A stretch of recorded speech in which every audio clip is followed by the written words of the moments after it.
Hello, welcome back to another episode of the Infinite Podcast, giving you the tip each week. We do have a guest who's supposed to sort of cruise in at some stage. And if and when he gets here, then we'll do his intro. But for the minute, we'll just go live. I am having tech issues in the background, so I'm trying to sort that out whilst we podcast. But yeah, this is the first time I've done camera from my work. So this is my iPhone camera. And I probably need a green screen because my face is disappearing. How cool is that? Wow. Anyway, sorry, a little bit off track. Umbra, how's your week been? What have you been up to? How's things? Cue the music.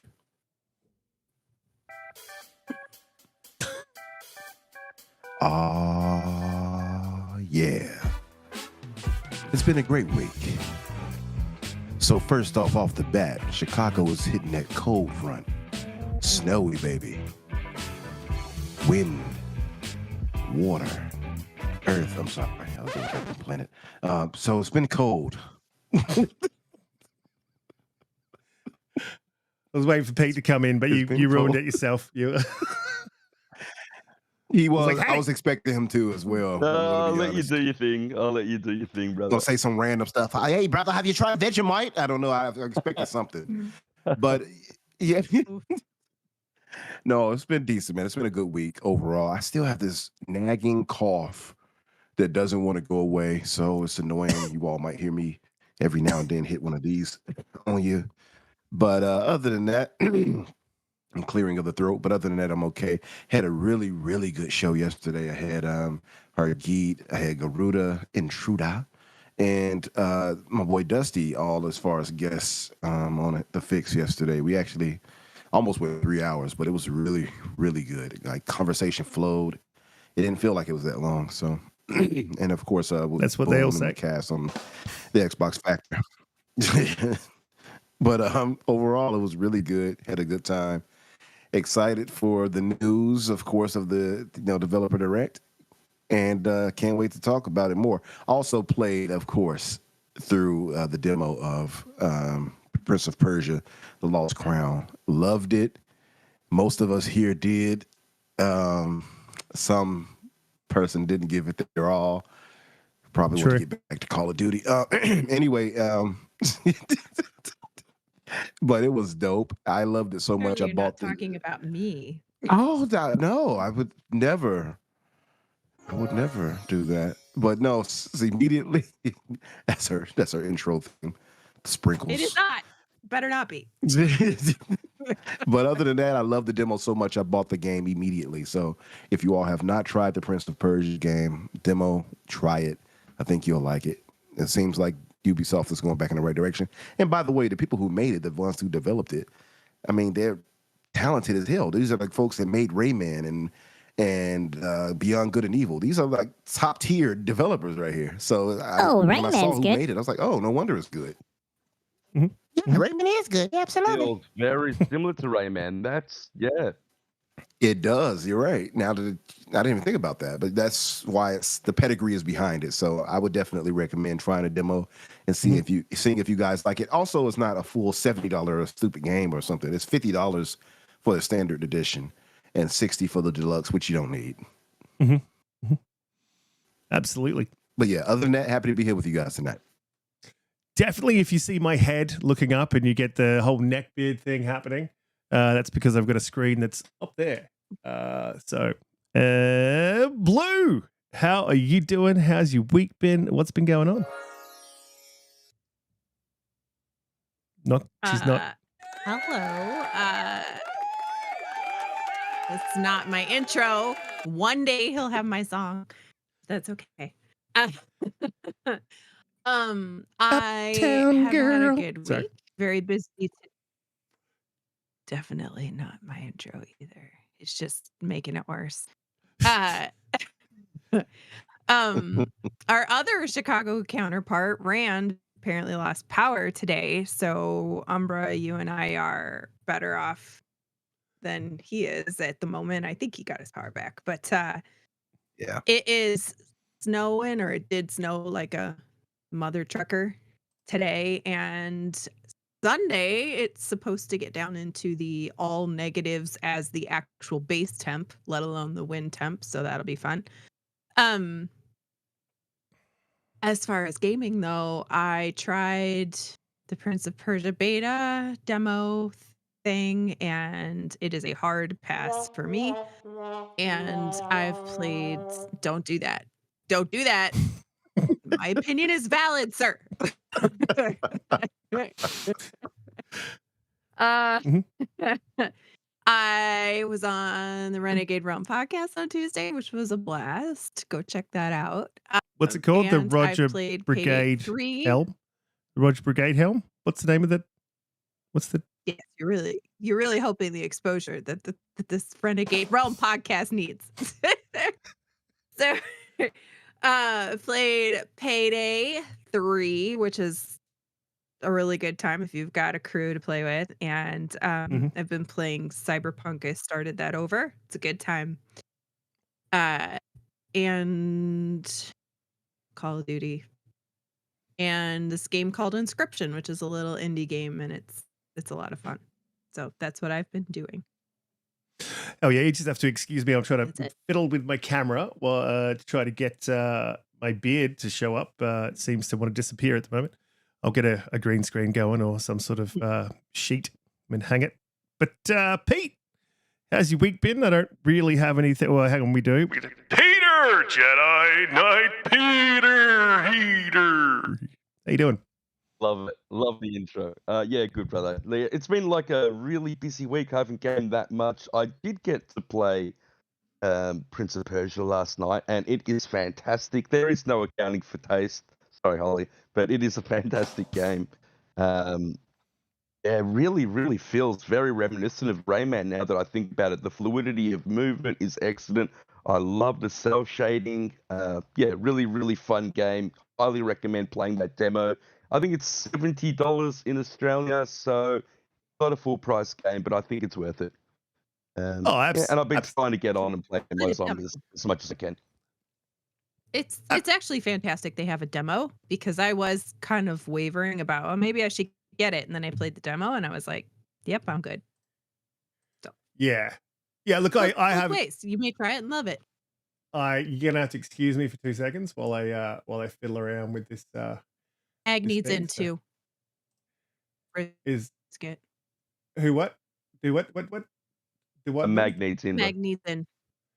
Oh, Mag needs Your in. magical background disappeared. Oh, Now tell we him- see the facade that you are. Tell him to jump He said into the he can't lobby. get in. Yes. He's in the he's on the channel lobby. already. He's just needs to, he doesn't see the Sorry, stream. chat. Yeah. Tell him We're jump into working the on lobby it. and I'll drag him in. I can't switch screens on over there because I've got too many things going on. You can see my crazy background issues, my crazy camera issues, everything that's going on. But anyway, my week has been absolutely crazy, which is why I wasn't fully set up for the show this week properly, because I've been studying, I've been working.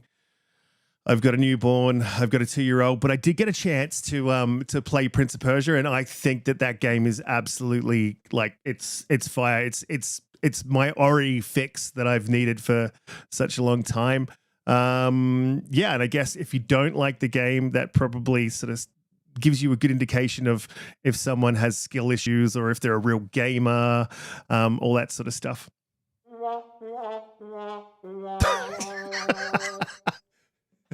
One week I'd like to not get the guff here.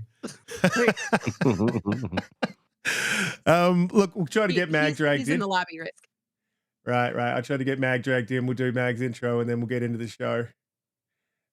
There he is. And there he is. And I'll get his camera sorted out. Well, there are voices in the house. What's up, man? Hey, Good how you evening, doing, everyone. man? First of all, we're off. You're obviously live on the air. So let me tell you something. First of all, in Australia, not only do the toilets go backwards, apparently the time goes backwards too. So I'm sitting on the couch, I'm doing my thing, and I'm waiting for the show. I'm like, all right, I got about 35 minutes till the show starts. Colt messages me and says, "Hey, Mag, you on Riskit show tonight?" I'm like, "Yeah, about half an hour." He goes, "Well, they're live right now." I'm like, "What do you mean they're live right now?" So I go back and check, and then I look into the private chat, and they're like, "Mag, we're waiting on you, mate." I'm like, "What are you talking about?" I go to Riskit's timeline. He says, "Join us this Friday, 8 p.m. Eastern." Oh, damn it. Yeah, that was Yes. Yeah, that's me. That was all Mag. This is all Mag's fault. I'm not taking it. Yeah, it's all Mag's fault. Oh my Yeah, god. no, So yeah, if anybody needs to know, it's actually 7:37 Eastern Standard Time as we speak. So technically, it's 23 minutes till the show starts. So this is all a warm up. It doesn't count. Yeah, that's my bad. Because you guys got daylight savings, it messes me up. So I spend a lot of time in different daylight savings trying to figure out what time zones everyone. And you're in Canada, so like I can't even deal with Canada as well. I got to deal with America, and they've got 4 time zones, and you've got Canada, then you've got the guys in the UK. It's crazy. Apologize. That's definitely my fault. How you been? It is madness. Oh, it's 100% your fault. I'm just making sure that everybody knows it's your fault. I'm just kidding. It is. I'm doing great. We got some stuff to talk about. It's been a wild week. This will be my 3rd show this week that I'm dropping in on. I did a crazy show with Mooch the other night. God, did I get a lot of hate for that. But hey, you know what? It is what it is. It was a lot of fun. Of course, I had XNC. I'm on this show with you guys tonight. So you know what? We have a lot of things to talk about. A lot of interesting news and a lot of interesting things about the future of Xbox, to be quite honest. And some of it good, some of it, well, depends on how you feel about it. So there's a lot of things, and I have a lot of inside knowledge. So feel free to ask me whatever you want, and I can help anybody out about actually what's going on with their future and what's happening and the direction that they're going to be going on a business sense. So it's going to be interesting tonight. Yeah, Absolutely. yeah, good. First question: what's the shadow drop? What's the shadow drop game? That's the first question. I love how you didn't even say hi. You're just like, yeah, first question. It's like when the president of the United States walks out on the stage, like, Mr. President. And they're Like, I know you wouldn't. I'm messing. You don't I have know to you tell us. wouldn't tell Colt anything about Contraband, but you can tell us. It's totally fine. Like, Oh, yeah, you definitely. 100% heard that too. Okay, so you guys watched it. You guys watch that show? It's terrible. Anyways, I'm just kidding. No, please, everybody tune into XNC every Mondays, 8 p.m. The real Eastern Standard Time, not Riskit's Eastern Standard Time. So, Contraband, what would you like to know? Go ahead. You can ask me something. I'll give you a few things. First off, welcome to the show, The Mag. Thank you. Let me properly introduce you, everyone. The Mag. Thank you. Yes, thank you very much. Sorry, I had to get in there. on the soundboard. Thank you. Yeah, of course, it's on the soundboard. It's not me. That wasn't me. That one definitely wasn't me.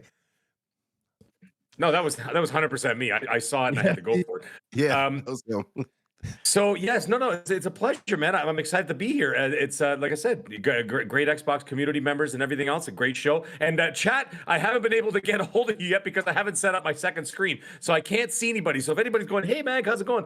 I don't think I'm not saying hi to you. I just haven't got to the second screen yet, so I can respond to the chat. But anyways, Yeah, absolutely. I mean, I got to look up. Go ahead. Because Ask me some questions. my chat's up the top, so I'm like, I go, yeah. So you'll be seeing a lot of my neck through the show as I look up to check out the chat. But well, look, I definitely want to get into Contraband, but I want to give it I want to get the negative. I want to get the negative out of the way first, because there was a fair bit of negative at the start of the week. Everyone was doom and gloom. I personally wasn't, and I know there's a lot of people who aren't going to agree with my take on this.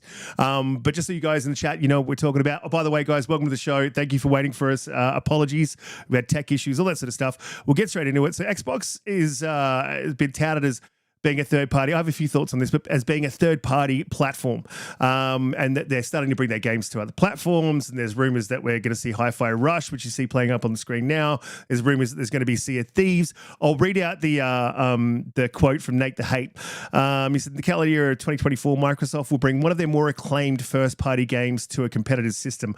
The title I'm referring to was met with high critical acclaim. Fans loved it, and it was in the game of the year conversation in that year that it released. When the announcement comes, I think it will be met with a lot of excitement because it's a quality game. I think this is a smart move from Microsoft from a business perspective, and if you're bringing selected games to multi-platforms, to Switch, to PlayStation, you're doing so because you see the quality of the IP and the franchise, and you want to expand its reach just beyond Xbox. I probably 110%. And I haven't got, I know Mag's sort of opinion. I think me and Mag align a lot because I watched XNCA do every week. Fantastic show. But I haven't got the panel's view. So I'm probably going to go to Mag. But for my part, I think picking targeted games and then dropping them on other platforms, yes, is a smart business move. I think obviously when we start getting into the realms of Starfield, Gears, Forzas, those games should very much stay, I think, exclusive. But I don't have a problem with seeing, smaller titles like Hi-Fi Rush, live service titles like Sea of Thieves building their player base, going to other systems. There's a lot of doom and gloom in the community, and look, me and Hargeet disagree on this. We had a bit of a conversation, and that it's a slippery slope. A lot of people will say slippery slope. If you start bringing these games, what's next? Does the hardware go away? I don't see any of that happening. We know that we've got hardware coming in 2028. We know that there may be a mid-gen console refresh. I don't see this as any sort of a doom and gloom. I see this as a smart business move, and that money comes into the platform, and realistically that money is going to be spent or reimbursed throughout the platform. So I think this is really, for us, it's only good news. And on the question of is Xbox going third party, people, they're already third party. They're already developing games for other systems. Before they bought Bethesda, before they bought ABK, they were already putting games on other systems. This is not something that's new.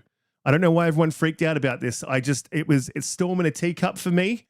And I stayed a lot out of it on Twitter, but I just wanted to give my take. And I think, once that direct news dropped, which we'll talk about later, everyone just seemed to calm down and forget all about this. But whenever this happens, and it is going to happen, like it is going to happen. So I don't think you need to doom and gloom it when it does. I just take it easy, chill. And the other thing on top of it's a fucking rumor, guys. Come on. It's a rumor. We don't know if it's true. Xbox hasn't said anything. We've seen people out there going, oh, that's it. I'm not getting an Xbox. I'm selling my Xbox. I'm going to other platforms on a rumor. You need to stop being so emotional about video games. Go outside and touch some grass. Look, I'm going to jump to Mag and get Mag's opinion on this. I already know we pretty much align. But Mag, what were your thoughts on this? And I know you've got some inside knowledge from what their business strategy is going forward. So some takes on that, and then we'll go to the panel. Sure. All right. So I can tell you first and foremost, pretty much exactly what you said. Everybody needs to just chill out a little bit, relax. I've said it before. I said it again. I said it on XNC. I told everybody, I'm like, guys, I can tell you for absolute certainty, like Gear 6. Not going anywhere. Indiana Jones is not going anywhere. Those will be Xbox and PC games. They're going to Game Pass as well.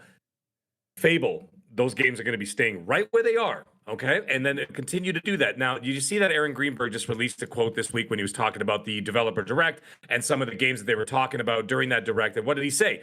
He said the games are coming, and he did that on purpose. There was a little bit of snark in there, but he said it did it on purpose just to push the idea, saying, guys, listen, it's coming to the Xbox Series consoles and PC and Game Pass, right? And he said that in the middle of that. So, at the end of the day, it's going to be, those games are going to stay there. Now, what are going to move over to the other systems are things that make sense. Like, for example, games as a service games. I wouldn't be surprised if you'll see Grounded there in one of the other, maybe like a Nintendo Switch or Switch 2 in the near future. You could see something like that. You could see Sea of Thieves over there. You could Hi-Fi Rush is the only outlier that doesn't really kind of fit model, because the idea of Hi-Fi Rush is single player, right? It doesn't fit the model of games as a service. It doesn't sort of fit that narrative. However, if the game is maybe a little bit smaller, maybe not like a huge Xbox title, maybe not a flagship title, something else that they could sort of lend to somebody else. I don't know what the problem is. Like I could see like Super Lucky's Tale would have been an amazing game to have on the Switch, for example. How great would that be to have like, by the way, Riskit, do me a favor. When you're looking up and reading that screen, can you just say, yes, Lord, every once in a while, so it seems like you're crazy and you're talking to God? Just go, yes, Lord? Yeah, yes, just Lord. Do that. Everyone. Yeah, there you go. What did you say? Yes. So the idea of all this has got to, everybody's got to relax. And you know what? Riskit's 100% correct when he said they're already a third-party publisher. And the other thing is, do not be fooled. And I said this on Crossfire this week. I said it on XNC, and I'll say it right here. Microsoft did not spend $100 billion to appease 40 million people. Okay, they did not spend $100 billion to appease the Xbox community alone. They are attempting something. It's going to be slow, and it's going to, and there's going to be a big shift in the way the business runs. I know some people don't like to hear that, but there's going to be a shift in the way business runs. Have you noticed how they're putting a lot of emphasis on PC right now? How you feel almost as an Xbox console owner, you almost feel like, I kind of feel like playing second fiddle. I'm being played as second fiddle right now because it seems like there's a harder push towards PC and PC specs and everything else. And the reason for that is because the market is bigger. And, when Phil said it 6 years ago, when he said, we're going to reach 2 billion gamers, you're not going to reach 2 billion gamers in the Xbox ecosystem. You're not. You're never going to do that. Even the most popular Xbox ecosystem that has been that's ever been, since the Xbox started was the Xbox 360, and they barely cracked 85 million consoles at that point. I think it was 83 or 84. So you're not going to reach 2 billion gamers that way. Yes, I understand the mobile aspect of ABK is going to be part of that, and that's going to be where you're going to reach even more people. I understand that. But what they're also trying to do is they realize at one point they're not going to be able to get all these people over. Phil said it himself. When Starfield came out, he says people aren't going to sell their PS5s to come over to Xbox to play Starfield. So, the thing is they understand and they know. And what's going to happen, and I can tell you exactly what's going to happen. They realize they're saying, listen, we can't convert these people over. They have digital libraries. They have hundreds of friends or thousands of friends, however many friends are all in those other ecosystems. They don't want to leave. And Microsoft knows that. So they said, you know what? How do we bypass them? If we can't convert them, how do we get into their wallet while they're still over there? You know how? By becoming the landlord, becoming the owner of the building. I said it before. I used this analogy earlier. The end of Justice League, the movie. You got Bruce Wayne and Clark Kent walking in the fields of Iowa right at the end of the movie. And spoiler alert! And Clark Kent says, he says, Bruce, how did you get my mom's house back? And he said, the bank wouldn't let me get it back. So what did Bruce say? He goes, I bought the bank. That's what Microsoft just did. And that's what they're going to continue to do. They bought the bank. So now what ends up happening is if you can't... yeah, right. There you go, Riskit. And what they've done is they bought the bank. So now every time, if you can't get that PlayStation player over to your ecosystem, you're going to bring the games to them, and they're going to pay you one way or another. Every Call of Duty Gulf War sale that goes on this year, 70% of that sale goes to Microsoft. 30% of that sale goes to Sony. Fine. Sony makes their money. Microsoft makes their money, and a lot of money by 70% of each sale. 100%, right? And 100% on Xbox, right? Yes. So they're making 100% of that on 100% on Xbox because you're the landlord. So you're paying yourself rent. That's what happens. Like, I know people who own businesses who own the land. What do? They charge themselves rent because it's a tax benefit. But they do that for a reason, so that they get 100% of the profit. Anyways, they're not going to get that on the other consoles, but they're going to do that with Switch 2 or Switch Next, whatever you want to call it, and with the PlayStation 5. And they still got their fingers in your wallet while you're still in that other ecosystem. Now, with that, they're also going to start bringing over, like I said, those games as a service games over into those competing consoles. You want to call them competing, but they're not really competing at the end of the day. Minecraft is over there. They're making millions. So every skin they sell, every season pass they sell, everything else that everything that someone purchases goes into their money. It goes in their pocket. And this is what it all boils down to. The only way that you make $100 billion investment is by doing that, and you're going to have to spread your wings a little bit. No one's saying anything about Gears or Indy Jones or Fable or any of those other games. Like I said, it's not going to happen. Those aren't going to happen. Maybe at some point, I could see the multiplayer aspects of some of those games. And what do we lose? Like this is the thing. This is the thing to me. Like you lose nothing. We lose nothing. Like nothing. Absolutely nothing. Like. It doesn't affect us. Like, and I can understand, like, Hargeet's point is, there's no point having the console. And a lot of people can say, well, there's no point having the console if there's no reason to bring us here. But there is. All my friends are on that console, and I want to go to that console. So there's already the reasons for the existing fan base, and I understand, well, then how do they bring new players into the ecosystem? They're already struggling to bring players into the ecosystem. Now, if we talk about timing, then maybe this isn't the time. Maybe after you've launched COD, Gulf War, and then maybe you start looking at bringing titles and porting them over to other systems. I guess that makes sense to me. And also I can understand the messaging. So when people are talking about, Microsoft's messaging is all over the place. Yeah, it absolutely is. And that needs to change 110%. I think they need to be clear about what game is likely to come to or be exclusive and what game is likely to be ported. And I understand that's very difficult to do because you would need to then look ahead and see if that game is going to be, make an assumption that game's going to do this many sales and it's going to do this amount of revenue, and then it's worth it porting it, or this game's too big to bring here. And so I get that it's very hard for them to bring out the messaging, but they do need to clear some things up 110%. Look, I'm going to jump over the panel because Umbra, I haven't heard. Oh, Pete, yep, I haven't heard your thoughts either. So, where are you at with the port? Are you disappointed? Do you think this is a bad thing? Doom and gloom? Are you with the wider community freaking out about it, or are you not really worried? Not at all. I actually think it's a good thing for Xbox. I really do. I think that there are really no negatives. I don't believe. I think that you are 100% right. The messaging is going to be the biggest problem going forward, because you don't want people umming and ahhing which games are going to be coming to Xbox, which games are going to be multi-platform. So I think that needs to be sorted out. But if that can be done, the Xbox ecosystem in general is what brings me there. The power of the console, my friends being there, all that kind of stuff. And I think we're missing a big point. I think once Game Pass starts getting out there into the ether, into the wider community, people start realizing that Call of Duty and these type of games are going to start going on Game Pass. There is a differentiation. There is a difference between like the PlayStation and the Xbox. Basically, you pay a monthly fee and you get all these games on Game Pass. And the more games that they sell, the more people that they bring into these multi-platform games, which I think are the only ones that are going to go third party, the more sales we get and the more games that they get to make, which then go onto Game Pass that benefit us. So I don't see a negative here. I've very much been of the fact that I don't mind if anybody else gets to play the game.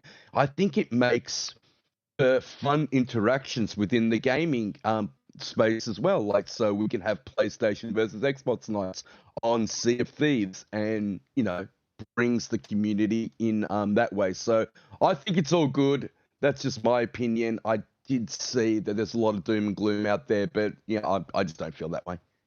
Yeah, absolutely. I think you're with us. Umbra, where are you at with it? Do you think it's a mistake for Xbox to start porting their games across to Nintendo, or do you think it's too far when they hit PlayStation? And is there games that just should never go? Well, that's absolutely some games that should never go. But see, the danger of putting games as a service titles on there, Halo is a game as a service title, and I'll be damned over my dead body, you damn dirty hooved brothers, if you get Halo. Oh, no. We can't have that, mag. I know you're probably wondering what that music is. It's not porn. Not yet. Not yet. Sounded like it. Sounded like it. Not that I know. You're right. Sorry, I watched my porn on mute. The thing is, though, here's a question I want to ask you, though. But did they try? And the reason why, with Halo? Yeah, you know why? Because they put Halo Infinite's multiplayer as free to play almost everywhere, didn't they? Mm-hmm. So that means that was a litmus test for what's going on in the future. Now it's starting to go on. Now, like I said before, not the big games, the big flagship titles, the ones that basically define the system, the Xbox ecosystem, are not going anywhere. However, they did want to see what would happen if they put Halo Infinite as a free to play, like your Warzones, your Apex Legends, all that kind of stuff, and they want to see what would happen with that, right? And that, like I said, that was a small litmus test of what I think that was something that they had a focus group work on and look at and say, okay, let's see how this happens. And if it takes off, then we can expand our horizons. I'm just saying that's a possibility. Why else would they have done that? I think, though, see, the problem with that, though, right, is, and I get this a litmus test, but the problem is, and we had this discussion yesterday, and I think me and Hargeeta are pretty much aligned. The problem that you come across then is at what cost? Because your diehards and those who are, now, to be fair, I know the diehards don't make up the greater percentage. Anyway. If they bring Halo over there, they'll lose a lot of my support. I'm going to tell you that right now. I'm saying you're going to stop buying Xboxes? Don't call me out on this right now. So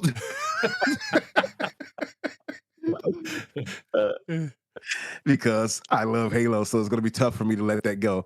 But I'm going to complain a lot, and I'm going to bitch a lot about it on Twitter and have ponies rub it in my face, and I'm like, shut up. I wouldn't worry Leave me about it. Those alone. games ain't going there. Those games are not Yeah. going there. I'm not just worried saying, about that, I was right? just, I'm just saying, though, it's a using Halo. slippery slope. Yeah, I get it. I understand. But, yeah, it's a slippery slope because if you know, it's kind of like you open up that box, that Pandora's box. What's next? So my thing is, I'm not mad if a Sea of Thieves goes to a PlayStation. Like Pete pointed out, yeah, a PlayStation or a Hooved versus a Droid session would be pretty fun, right? But and my thing is though, is how far do you go with that? And see, now that's old. It's old property. It's not so unique anymore to the fact that it's like something that Xbox definitely has to keep exclusive. However, we heard now, of course, the rumor of Hi-Fi Rush. So now Hi-Fi Rush is a brand new IP, beloved across the spectrum of, well, no matter what platform, Steam or whatever, or Xbox, it's loved and it's getting awarded everywhere. You take that and it's a brand new mascot with Chai and 808, like we talked about yesterday, and you say, hey, here's this brand spanking new IP we worked on over here and gift it to you. What do you give us? Just the money if you buy it. If you buy it, nothing else. That's a loss. Because what do you gain from that? That's the problem, right? And Few I don't $1 think million to make other games. I don't think they'd even get a few million. I'm going to be honest with you. I don't think a few million will come from that. I really don't. I don't think that a bunch of PlayStation gamers are going to be like, I gotta buy Hi-Fi Rush now. Because remember, they told us they have these nice super high-end PCs. I don't think those disappeared, right? Oh, was that imaginary? It was imaginary. Never mind. But still, I just don't think that they're really going to invest in it that much. I really don't. I think it's a wash at the end of the day. And what do they gain from that? Now you've lost credibility as in faith in your faithfuls. Now people are going to be shaken. Now people are going to be looking at you like, okay, we can't trust your word. Case by case basis was based off previous games that were already available on that platform. We talked about this again yesterday, and that was stuff like Elder Scrolls, maybe, right? That was things like Doom, possibly. But now you're bringing new IP over there. That's outside of what you said. So to be fair, this is just a rumor. I get it, everybody in the chat. Trust me, none of us believe 100%. Like, yeah, this is true. We're just talking in hypotheticals. But my whole point of it is if you go that route, it's a dangerous game to play because I think Xbox and Microsoft lose more and they don't gain more. Now, the only other way for them to win, if this is the case, and I've said this about 3 times now, different shows I've been on, is what do they get? If they can get a curated Game Pass on Nintendo or on PlayStation, which PlayStation likely would never, ever do. But let's say they can get it on Nintendo. They've been working with Nintendo for a while now, gifting them things. Hey, big head, here's the gift for you. And imagine them getting a curated Game Pass on there. Now, that I'll deal with. I don't think any of us would have a problem with that because that's a win all across the board. So, and maybe it'll soften Nintendo up. You know what? Why don't we put Super Mario Wonder on Game Pass for a premium price? Who knows? And people are like, oh, this will never happen. That will never. You never know. I think once you saw, at least for me, when I saw Microsoft purchase Bethesda and I saw them buy ABK, my window of that'll never happen stopped. I was like, okay, let me stop saying what won't happen because clearly I don't know anything. And I think that's what we have to stop doing. We don't know what can happen. And I think if there's business interest in it that works for both parties, especially if you get Game Pass there where Microsoft gets to the up end of more subscribers, especially on Nintendo, who just dominates Japan. So I know they want to get that. And Nintendo getting a revenue of whatever, Game Pass brings in from their service, from using them, and games on their platform, whatever. I think it's a win-win in that case. But just giving the games over for nothing? Nah, that's a loss. That's the way I see that. And I think it tarnishes the brand after a minute. Because it makes you wonder, why do I need an Xbox even more so? If people hit their argument now. So what you're saying is ask not what you can do, ask not what Xbox can do for you, but ask what you can do for your Xbox. Absolutely. That's not, and there's nothing to fear, but Hoove brothers get in our games. So, but I'm just saying. Like again, service games. It seems innocent enough. It seems. You're right. It seems like it's not that big of a deal for Sea of Thieves. But then what does that grow into? Well, we put Sea of Thieves, it's like you said, Mag. We gave you a litmus test of Sea of Thieves. Well, how about Halo? Now I'm going to have a problem. You see what I mean? And it might work out for Microsoft. Maybe it might work out for them financially. But the slope, this is the thing. The slope that they sacrifice us in the process. The slope that you're talking about is a high mountain. That's a huge, like you're right at the top of the slope. It might be slippery, but we haven't even slid down it yet because this is just a rumor, right? But even if we just slide down it that little bit, I mean, this is the same argument, and you're on the other team for this argument with moving the line for developers to not bring full features to the Series S. I mean, I was saying that was a slippery slope, and where does that stop, right? It seems to be all right at the moment, and obviously, time will tell if that is okay. So I can understand that you're saying it's a slippery slope, and I do get that, and I get Hargate's point on that 110%. I can see that, and that's cool, but we're not quite there at the moment. And I get we got to speculate and look into the future, but I agree with Mag. I just don't see them making that move because they still want to sell consoles, and this is the discussion. One of the discussions I had with Hargate was that 30 million consoles is nothing to sneeze at. It may not be 120 million consoles. It may not be 50 million consoles, but you've still got 30 million consoles out there in the wild, buying your software in your ecosystem, gobbling up microtransactions. Maybe they're just playing FIFA. Maybe they're doing whatever, but those consoles are still making the company money. So there's no reason for them to stop making the console. This doesn't preclude the hardware. I don't think this removes the need for that hardware. I think it's just another way they can bring revenue into the company. And I'll add, before I go to Blue, Satya Nadella himself said if he had his way, there would be no exclusives. So I do think that there's a little bit of pressure from the top to say, hey, like, let's get some revenue out of these games that aren't going to move the needle, right? These aren't games that are moving the needle for Xbox at all, and they're going to bring revenue. And I understand that people might get upset about it, and they're like, but all you're losing.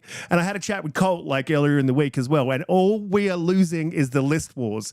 And really, who gives a shit about the list wars? Like, I don't care. Some PlayStation guy on Twitter gets a 1-up. We got Hi-Fi Rush. Good on you, man. Enjoy the game. Yeah, to me, it doesn't hurt me until like a bunch of trap gamers. It's exactly, and it doesn't hurt me until it gets to the point where, and again, if they start sending Halo over there, I don't like it, and it is because of, let's be honest, it'll be because of a list war that will be unbearable. I'll probably have to delete Twitter that day, but I still don't lose anything. So I get it. I get it because I've been seen out there as what do they call me, a social construct warrior. So it's good to have those 1-ups, but when you don't have them, you don't lose anything as a consumer or as a gamer. So yeah, it's slippery slope. I agree, but if they start taking away the hardware, then I've got a problem. That's where I'll be like, obviously it won't be on Xbox anymore because there won't be one. Yeah, exactly that. They're bringing an Xbox. He literally, someone I was talking to, Phil, actually responded personally, and he said that there is another console coming. So the thing is, at the end of the day, before you get to Blue, sorry, Blue, I'm just going to spit this out really quick, is that they have no intention of leaving the system, leaving the name, leaving the console business. They're not doing any of that. You know what I mean? I don't know how many times I got to literally say this over and over, and people going, what are you talking about, man? And I'm like, if you listen to the words that I'm saying, is they're not going anywhere. Xbox will always be an option of several options. And that is entirely the point of what they've been trying to do in the philosophy they've been working on since 2017. More options, more avenues to your wallet. That's all they care about. They're a corporation. They're not your friend. They're trying to get the money out of your wallet. And the way that they're going to do it is by basically opening up every single avenue possible for people who are making a lot of money to no money. You're going to be able to get into that ecosystem. And therefore, one of those avenues is going to be the console business. They're always going to have hardware. They've just crossed the market cap over Apple as the richest company on the planet. They can afford to continue R&D on the hardware in order to access their what? Software, because at the end of the day, they're a software company. Sorry, I'll leave it at that. Yeah. Sorry, I'm just laughing at one of the super chats. Blue, your podcast host, he's funny. Blue, so where are you at with this? Are you feeling like this has taken anything away from you? Dear You think God, do you know how hard it was to sit here and keep my mouth shut this whole time? Oh, jump in. Jump in. Like, so it's a really interesting conversation, and it has a lot of stuff with it, right? That are probably people, are just focused on the games and the priority and all of that stuff. But it was funny because last weekend when this rumor started, I was kind of like, whatever, right? Like, if Hi-Fi Rush went to Switch a year after, do I really care that much? Probably not, PlayStation's a different story, but Switch, I don't really care, and then when you think about it, Sea of Thieves and Grounded, they are multiplayer games that need multiplayer systems and people to play in them, right? So those games have been around a while, they've been serviced really well, but they still need a player base and they still need it to keep thriving, right? Especially if they're going to keep adding content. So it makes sense. But then on Monday, when Twitter blew up even worse than it was like going through the 7 stages of grief. The first weekend, it was like, no. And then I got really mad.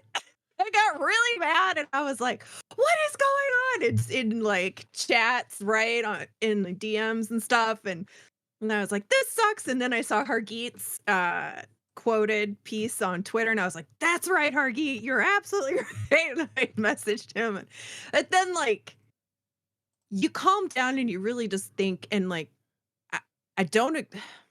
So there's issues here, right? And honestly, one of the biggest problems is the fact that Xbox tells us pieces, right?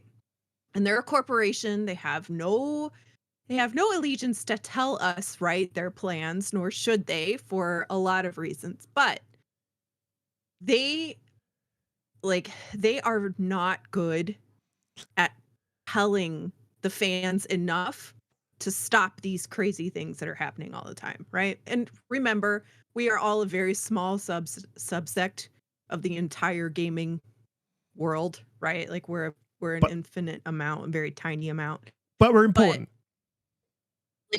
We are. Yes, we are, right? Because we do this all the time, right? And we talk and we drive engagement and we tell people like what our preferences are for things. But it's just like it is the slippery slope argument is valid. But if they came out and said, yeah, this rumor came out, and what we will tell you is that we promise, right, that no story-driven single player, et cetera, games will be ported to anything but PC and Xbox. And then all of the multiplayer games are going to go to other ecosystems. I think nobody would care. The other issue is that, like, Phil has been very clear. Everybody at Xbox has been very clear. And I think if you've been paying attention and really listening, he's always said, these games will come day and date to where you can play Game Pass. And everybody's accepted the fact that the Samsung TVs have this port just in them. We know that this box, right, this little Brooklyn box that they have, or not Brooklyn, but the little box that you can just buy for older TVs, and it's not a console, it's just a hub, right, to the cloud and Game Pass and all that, is coming. So you can literally, like, I don't think anybody should be mad at the fact that Xbox is like, if you can access Game Pass, have at it, right? Because that's what they're doing. That's what they're trying to do. And the problem is that I think there's a lot of emotion around your brand, right? Just like we all have our favorite basketball team or your favorite football team or whatever, right? Like you feel an emotional investment with that. And that's the same thing as what consoles are. So having said that, I live in Chicago and the Cubs are my favorite team. And we have been dragged through the ringer for how many years, right? Like until we found the wall in the World Series. But it's the same thing where, you know, Xbox's name got to be mud for a long time. And when you own an Xbox, you were just still, right? You still get a lot of flack for it that Xbox is your preferred console, et cetera, et cetera. No, everyone on So Twitter is so accepting. Now that we are in the dawn of a new generation with Xbox, and we're going to be the ones who are getting all these games, and it's going to be great. The instant you start to get to that point, you start hearing rumors that all of the games that you've been waiting for years and years and years and years are just going to be instantly given over to every other type of platform and nobody cares. Like, that's not how it's going to work. Of course, people are going to get mad. So I understand the emotional response to it, and it is fair and it's valid, but it's also an issue of a rumor. It's a rumor. And then B, like Xbox not clarifying what, if this is true, they're going to have to be really careful about what they say when they announce this. Oh, Does that yeah. make sense? Yeah, the messaging's got to be right. No, you're absolutely correct with some perfect points. And let me be really clear. Like, I don't like this. I don't like it. Like, I don't want them to do it. But I can take my subjective... And frankly, just put this in there too. Frankly, if Sony and Nintendo said, okay, you can bring Game Pass into our ecosystem and we will offer Game Pass for people, I'd be like, have at it. That's great, right? Because they're supporting Game Pass in the ecosystem that we've bought into. It's different. That's not going to happen, at least for sure not on Sony. But that's a way, like, I think part of this is that they need to make Game Pass so irresistible that it becomes a problem, that it's not on Sony and it's not on Nintendo, right? It's not on whatever handheld you bought, right? Like all of those things. That's what they need to do. And that's what makes porting these games as just individual sales detrimental to the ecosystem, because then you don't make Game Pass irresistible. Yeah, 110%. And look, again, like I was saying, I don't like this, and I had an emotional response to this like immediately. But I've seen so many rumors, and when it comes to being an Xbox fan, I've been through so much as an Xbox fan that like I instead of being emotional about it immediately, I'd take my cap off, step to the side. And look, I had my thing with Starfield. Like, I didn't like the Starfield delay, and my problem was the messaging, and my problem is still the messaging with this. The delay I was not against. This is what I said to Hargate earlier. Like, he's having his Starfield delay moment, because I get it. Like, it's frustrating, and it's like, how, exactly like you said, you made a really, really good point. Like, we have, you were drinking, I should, we went through the Xbox generation. We got beaten up. We didn't have any games. The damn thing looked like it was going to shut down. And then we get to this generation where things, we've had 2021, great. 2022, absolute misstep. Like, what the hell is going on? Where is Age of Empires 4? Blah, blah, blah, blah, blah. We get into 2023, and the amount of games that people got in 2023 first party, I don't think you understand. You need to go have a look at the list. That was more than one a quarter, plus the DLC. And all the other stuff that came that was third party as well. So they've done really, really well. And we're starting to see Xbox do well. And then we hear this. And you're absolutely right. I understand the reaction. And it's a reaction that I had initially. But again, like I said, I took my fanboy cap off. I'm not saying that people are upset at fanboys, but look, let's be honest. I'm a fan and I'm a boy, so I'm a fanboy. So I took my fanboy cap off. I put it to the side, and I looked at this as a business decision. And I was like, this is good for the business of Microsoft. And if it's good for the business of Microsoft, it's good for me as a consumer. Anytime they're making more revenue is further away from a price rise I get. The more revenue they make, the further away from a price rise I get. And if you look at it like that, I think you can sort of come to terms with it a little bit. When they start porting Halo, when they start porting Indiana Jones, when that starts happening, let's freak out. But right now, I don't think we need to. Not quite yet. But are you talking about just Halo multiplayer or Halo campaign or anything Halo you don't care, that's a problem. Anything Halo, they Just don't curious. deserve it. They're scum of the no. Look, anything Halo, because that's like Halo is Xbox, and you are. I would agree with Hargeet at that point. Also Bungie.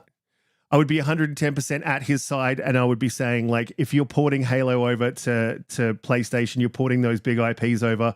What is the point of this ecosystem is not going to grow, and eventually that will starve the life out of it because people will not continue to buy into it.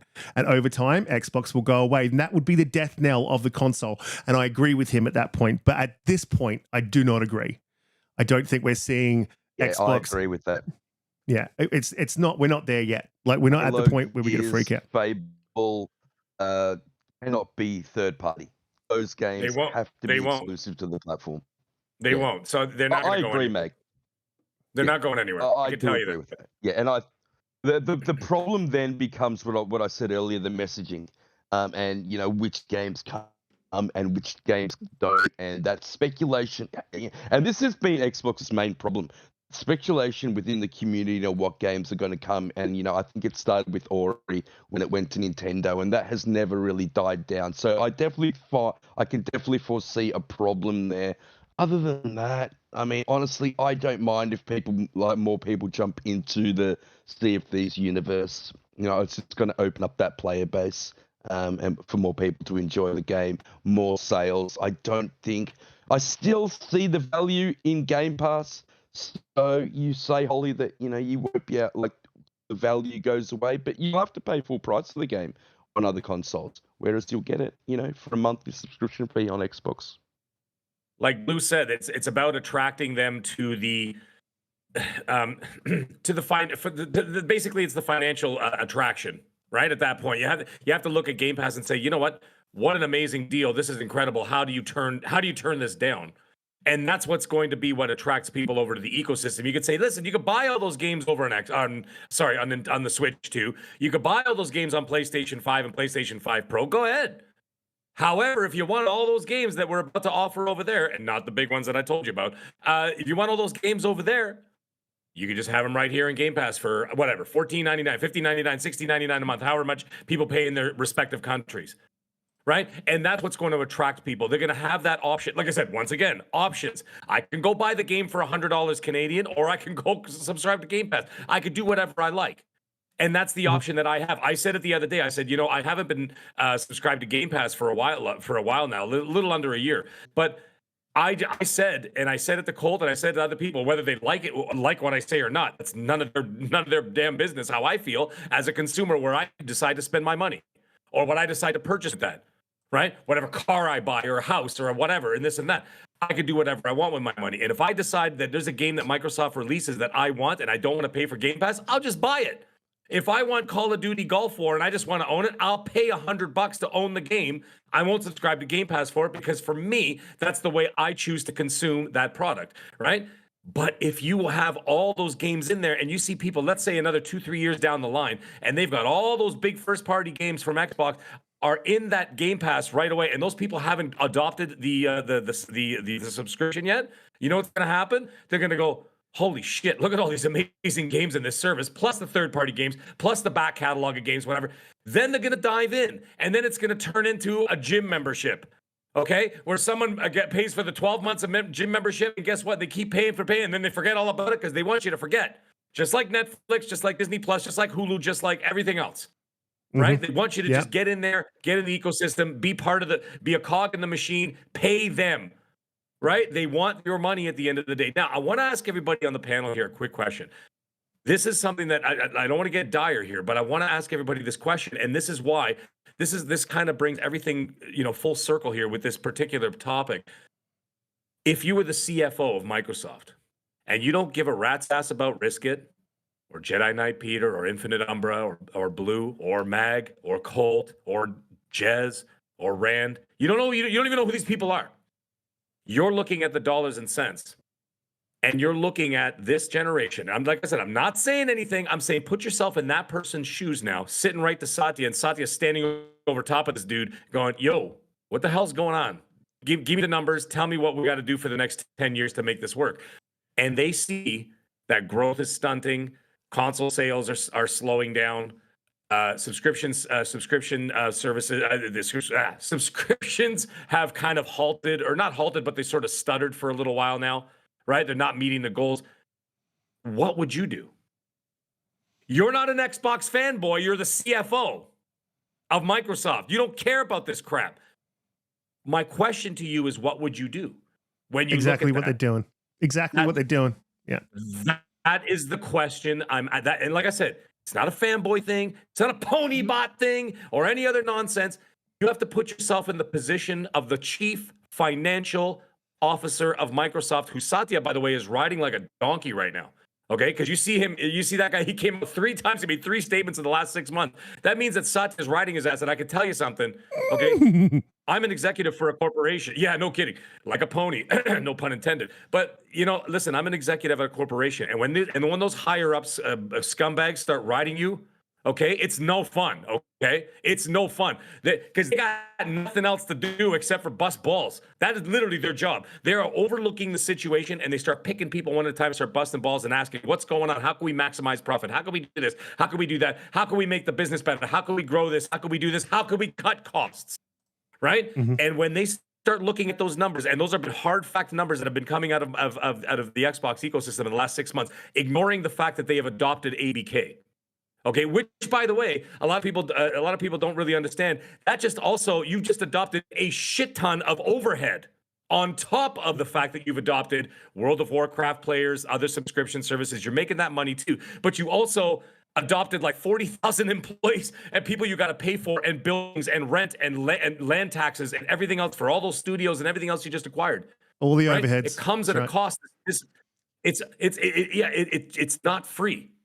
So now I just want you to put yourself in that position, sit back and meditate and think about that, and think about what would you do if you're put in that position, looking at the numbers that have been coming out so far. I would not put it on PlayStation as far as just titles be released. If it was the way that we worked out Game Pass, then I would do it. If they wouldn't accept Game Pass on it, because that's the ultimate goal is subscriptions. If they're not going for subscriptions, it completely defeats the purpose of them being a publisher. Just puts you in third permanently. You may as well just be a third-party publisher like an EA at that point. Embracer or somebody. I guess it's a comparison. But yeah, it kind of defeats the purpose. You have to, if anything, it has to be a give and take. It can't just be here's a title. Because again, I don't think our Hoove brothers are going to really embrace those games to the nature of how they. Oh no, I'm not even saying that. I'm just saying, what would you do? That's all I'm saying. I would try to work out a deal of getting Game Pass to those platforms. That's the only way. That's the only way. A curated Game Pass is the only way for that to work. And I think that's what Microsoft is aiming for. I mean, honestly, too, the other thing that you're not the other part of this that you're not necessarily even bringing into the equation is the fact that, yes, Nintendo and yes, Sony have, a large player base. A lot of them also have multiple consoles, right? I think most of us, if not all of us, have all of them or at least 2 of them, right? But then on top of that, think about it. Resident Evil just came out on the Apple phone, right? Like, there's a huge mobile base, and mobile makes up way more gamers than console gamers, right? If you think about like my mom playing Candy Crush as a gamer, which they count, right? So there's a lot to be said for that too. And I wouldn't be surprised if they come out with some kind of like mobile tier when they finally get everything kind of up and running and have, specific games that work for that. Yeah. I mean, that's the other thing as well. I mean, to bring it back is that, is with this whole, is Microsoft going third party? They already are. The plan was always if you've not been listening, the plan was that they were always going to be third party. They were third party before they made these acquisitions, and they saw it working for them. They're like, look how much revenue we're getting off Minecraft. Like, this is a cash cow. We've got one of these. Now let's get these. Let's get this on mobile. Let's get this over here. Let's, be strategic with what we have. And I think as a CFO, the CFO would still be not just looking at the dollars and cents. They are bean counters, but they also got to look at what's going to be good for the ecosystems. You know, so they spit that back to Phil, and Phil would be like, "Look, no, the big games going over is gonna take away our differentiation, you know, for the console. So we need to have these exclusives, but this, and this can go over there. So yeah, we can do deals here and we can do deals there. I think it's going to be specific on what games that they do, and I don't think there's any need to panic. I got to get to these super chats though, because they're starting to stack up. Jax82 with the $5 super chat. He said, "What about the gaming media?" So what about the gaming media saying they couldn't sell it on their platform? They needed help. You give them Hi-Fi and Sea of Thieves, and Nintendo is not going to do that. Look, dude, it wasn't the gaming media saying that they couldn't sell it. I think Hi-Fi Rush did really, really well for a shadow drop and for a smaller game, and it was critically acclaimed. Did it do as financially as well as Starfield? No, I think it did financially as well as was expected, and I think that Microsoft said that at the time. And then going back to Sea of Thieves being a live service game, dude, it's a live service game. Building that player base creates, again, it's like a Minecraft. You create a bigger player base on different platforms, and people keep coming back to it. It's a cash cow for them. Like, I don't begrudge them that. That would be a smart business decision. You've got to put your business cap on here in this one and sort of understand the reasons why they would be doing things. And I understand the emotion. I have the emotion too, but I'm quite good at compartmentalizing. Psychopaths can do that.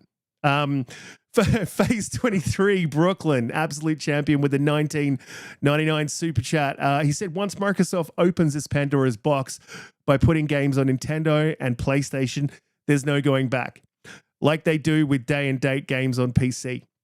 Yeah, not so. And I think we've covered that. I think we've covered the reasons why. And look, Mag has got a bit of a line in on this one in the business strategy. And look, he's telling you that they're not going to do that. And Mag is not going to say something that he's not heard. So yeah, they're not going to do that. That's why people are getting too in their feels. And the thing is, people are like, "Oh, I'm not going to get emotional about it," but you are. Because as soon as you say something that makes business sense, they're like, "Whoa!" Blah, blah, blah. And I'm like, you're getting back into your emotions again. You got to drop that. You got to go Vulcan. You got to go, you know what I mean? Logical. And you have to think logical. And putting Gear 6 on PlayStation and Nintendo is not logical. It's not going to happen. So I wouldn't worry about it. However, there is one thing, I did talk about this the other day. It's called risk assessment, which I'm sure people know about if they work for a corporation or company. When they have something that they're working on, they put it on a big whiteboard with the little dry erase markers, right? And they put next to it risk assessment. And what they do is that they break that risk assessment down into several subcategories, right? And they say, okay, well, what happens if this happens? Then they write it down. What happens if this happens? Write it down. What happens if this happens? Then they write it down. Do you know what one of those what if things was? Do you know what one of those what if things was? What if the Xbox stopped making consoles and walked out of the ecosystem? The risk assessment there was become the second largest third-party publisher on the planet. And guess what you're going to do? Make billions and billions and billions of dollars. Do you think the shareholders care? No. They care about billions and billions and billions of dollars. Don't misquote me. I didn't say that's happening. I'm saying that is one of the risk assessments that are taking place. When you spend $100 billion, they didn't spend $100 billion for me or for you. They spent it because they're going to make that money back tenfold. Someone in the chat said earlier, Minecraft and Call of Duty is enough. Not for $100 billion. That's not how it works. And we're not saying all their other big titles are going there. We're just saying what they're doing is they're spreading their wings a little bit so they can get out there and they can maximize profit, okay? Because they know that they cannot convert a lot of those people into their ecosystem. So what do? You go into their ecosystem. You go on their side of the fence and you pull money out of them from there, right? And no one said Gear 6 or Halo. None of those games are going there. They're not going there, okay? That's right. Indiana Jones, when they showcase it next week, it's going to Xbox, for crying out loud, and it's going to PlayStation. Jesus Christ, what a slip! It's going to PC, right? And you got to look. You got to look at it from. I'm just saying, it's business. You got to look at it from that business seller. Like Doc Dark, this is for you. You got to compartmentalize your fandom, and then compartmentalize your business, and then go to your business side of things. And risk assessments is something that I deal with every day. They got to look at every situation and the likelihood of what will happen. So, like, if we send a Halo over to PlayStation. This is what could happen. What's the likelihood? One of those things up on the board would have been fans aren't going to like it. It's going to hurt us as a brand because one of the things you don't want to hurt is your reputation. and they've struggled with reputation in the past. So reputation would be important to them. And that's one of the things they're not going to do, because that would be in their risk assessment where they're like, well, that's going to damage our brand. So we're not going to do that. But will this damage our brand? Not so much. Like, yeah. It's just compartmentalizing these things and breaking them down, and try not to be a fan. Am I happy about it? No, I'm not happy about it. I don't want them to do it, but I understand it from that perspective. Red Wolf with the $5 super chat. He says, he said, Meg, that is Kitty. yeah, Red Wolf with the $5 super chat. He says, Mag, can you please look down at the bottom of your screen and kiss Riskit on the top of his head, since he continues to look up at you with admiration? Yeah, it's mwah, there you go. It's like the Brady Bunch there. Yeah, except it's full scope. Oh, Blue, this is a Sphinx, by the way. Is it a hairless? Yeah. I've got two. Yeah, I have two. I have two blue Sphinx. This is Gizmo. Hi, what are you looking at? They're these ones are very rare because they're the blue ones. They're hard to find. It took me 2 years to find this guy, and you can't see it because he's wearing. Look at his little sweater on, right? Yeah, if you want to make him blue, you've got to choke him out a little bit, and then they start turning blue. It's no, I'm kidding. Sorry, he jumped up on me. You go. Get out of here. Well, Jay Rembrandt, $2 super chat. He said it's a bad look for MS, but Microsoft is a corporation, absolutely.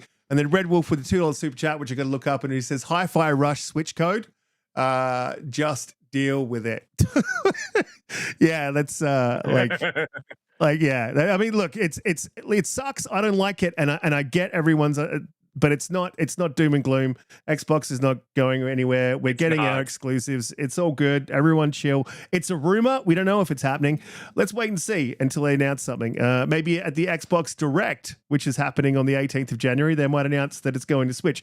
If they do that, that's bad. Very bad messaging, Microsoft. Before we do that, guys, please hit the like button. Share us out if you can. If you're new here, subscribe. We go live every Friday at 7 p.m. EST, unless I tell Mag it's 8 p.m. EST. Now let's get on to the next topic, which is obviously the Xbox Direct. Now, this sort of shut everything down in the community because everyone was looping out. We're hearing crazy things. People were leaving Xbox, and then all of a sudden, boom, Direct drops, and we get something that I think no one expected.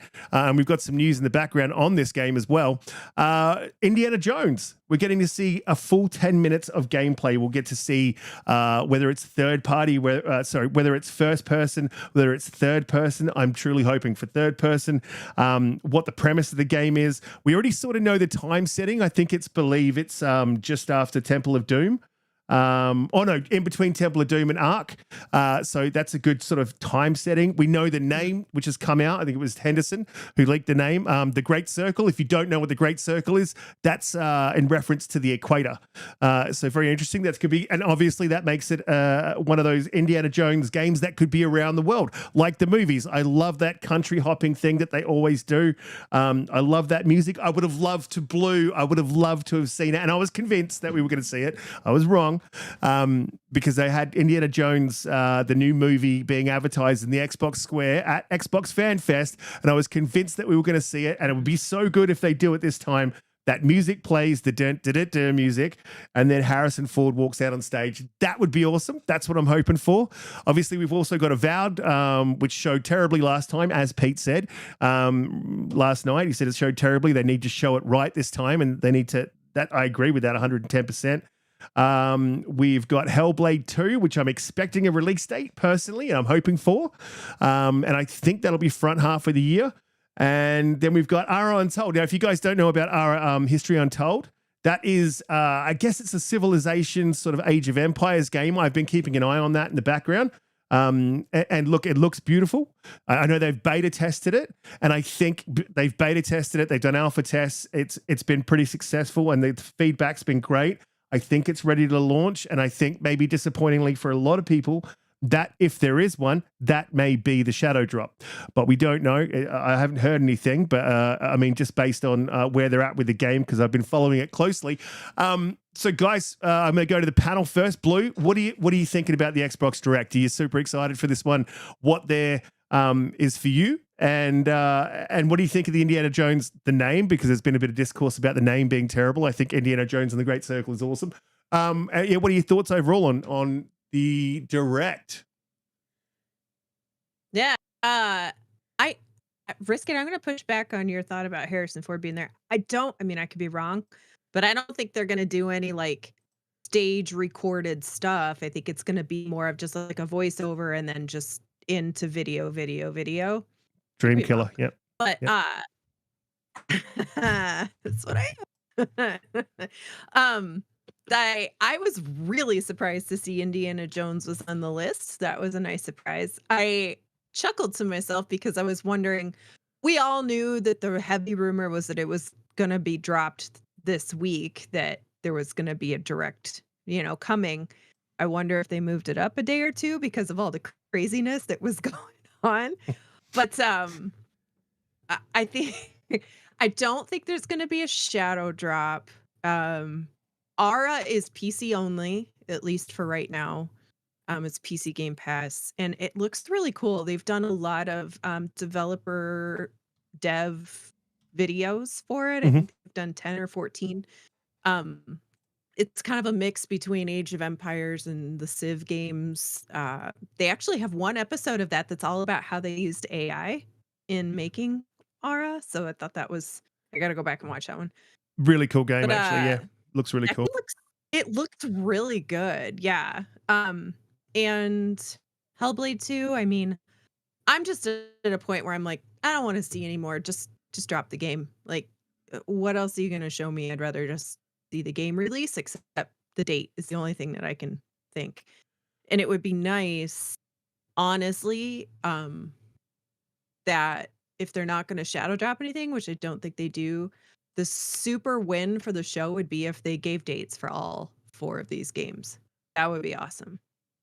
But oh yeah, I don't know. I think it's going to be a good show. But so what do you would think? Be amazing if they could just give us the dates. I've been thinking about like how they're going to drop these, right? So I was trying to timeline this in my head at breakfast this morning, right? And I was looking at how everything is looking, timeline of being announced and all that sort of stuff. There's a lot that goes into making these predictions. I don't think some people understand, like you really, really think about these. But off the top of your head, how do you think these games are dropping? I think all of these games are dropping in 2024. So let's assume that they are. Let's make that assumption. Now, if they are, how do you think they drop? I think Indie is a holiday drop. I don't think it's going to come out before then. Hellblade, I'm guessing September for that one. And then Aura might be our summer game. And then what's the 4th one that's supposed to be there? Avowed. Avowed. Yeah. Oh, well, that's a hard one too, because I don't think Avowed is like March ready. But maybe it is the like May, June game and Aura is February. That would make sense to me. That's the one that made it hard for me to sort of timeline this morning. Umbra, where are you at with the direct? You're super excited as well. I'm just one of the guys in the chat, AJH, just in reference said, if we're all in agreement, Indy should be 3rd person. I'm fine with 3rd or 1st. And she says Perfect Dark needs to be 1st and respect previous games. Look, I'm always down for 3rd person games, not a big 1st person, so I'll disagree with you there. But Umbra, do you want 3rd or 1st? Where are you at with Indy? Well, for Indie, I want them to handle it like they handle other Bethesda titles. Give us both perspectives. Let us switch between 1st and 3rd. I know I heard something like they might have 1st and it'll be actions such as like Halo, where you might grab a turret and you switch to 3rd person perspective. They could do something like that too. I would prefer to allow us to see both. And it's Indie. So you want to see him. It's a well-known, iconic character. You don't want to just see the hands and a whip swinging around. So I think you want to see the body and see Harrison Ford and things like that. Hang on a minute. You want to see his whip swinging around. You want to see his body. You don't. Is there anything? I want to see his body. Is this is just like that guy at Bass Pro, right? If that was a guy, yeah, we can count him as that. I'm a little concerned about what you want, but that's cool. We can talk about it after the show. Well, I want it to be I'd rather have this conversation with someone else. But no, I feel like it should have both perspectives. It should have first and third person perspectives when it comes to indie. Let us switch to each one. I'm going to limb and guess that it's going to be first person just based off machine games and their history, right? It's likely going to be that. But I hope that they have the wherewithal to give us both perspectives for that. But as far as what was the other question? Shadow drops and stuff, or what I'm excited for? Shadow drops, timelines. How you feeling about the whole thing? Like realistically, Avowed, does it need to show better? Is it looking, was it good last time? Were you happy with how they showed it? Everything. What are your thoughts on the director's role? No, hold on, Dark. No, I don't want any whips. I'm a black man. I get antsy. I see these whips. I'm like, wait a minute now. You're trying to take us back to, I'm not liking this. No, but seriously, as far as the timeline, I'm not sure when these will drop. Now, we heard, like Harky pointed out the other day, May is supposed to be the timeline for Hellblade 2. I don't think it'll be the first half. I think that's the second half game. I think that'll be in the fall. But we'll see. Maybe that rumor was right. As far as Aura Untold, that could be the shadow drop, but I hope it's not. I'm sorry to say it. I'm just not. It's not my forte, those types of games, and it's not something I would be like, yay, Aura Untold. No. If they shadow drop anything, which they might, I don't know. I'm hearing that it's possible. I think Colt on this video mentioned that it would be one, and if anybody was in the know of something like that, he would be one of them. So I would guess the smartest choice would be, and we mentioned this the other day as well, you have the Marcus Phoenix collection that we keep hearing about. I still think that'll be a summer thing. I don't think that'll be something that happens now. But you still have the Marcus Phoenix collection. You have the Oblivion remake, which would take everything for me. Like everything else I wouldn't care about if that was Shadow Drops rather. And then you have the Halo Infinite Battle Royale or whatever they're going to be doing with that. I would take that too. All of those will be acceptable to me to be like go crazy over personally. But like Oblivion remake, number one, immediately. It's on my Mount Rushmore of games, immediate hype. And I hope they went all out. I can't wait to see what that looks like once we actually do see it.